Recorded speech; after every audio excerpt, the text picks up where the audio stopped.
है guys, I am Vicky Patel. अगर आप मेरे चैनल पर नए हैं तो चैनल को सब्सक्राइब करें और लाइक ज़रूर करें। अगर मेरा वीडियो आपको अच्छा लगे तो कमेंट ज़रूर करें। राजा की रानी बनूंगी मैं, पलकों पे तुझे रखूंगी, तेरे नाम की मेहंदी रचा के मैं तेरे लिए ही सजूंगी। तेरे इश्क के चक्कर में ना जाने कितनों का दिल टूटा। तू झूठी, तेरा प्यार भी झूठा। तू झूठी, तेरा प्यार भी।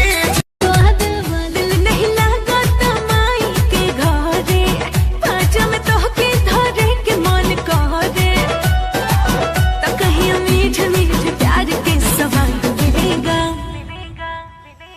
जवन चाहा कर हमरा से जा, बिया हवा के बाद मिलेगा। कले कोई हरम रहो सावधान, बिया हवा के बाद मिलेगा। बाबू मेरे सोना, तुम इश्क में ना रोना, मैं लाख बड़े कब कर लूं, तुम ही मेरे होना, समझा करो। मुँह बोल कर हमरो के कुछ कहे दे, कुछ कहे दे।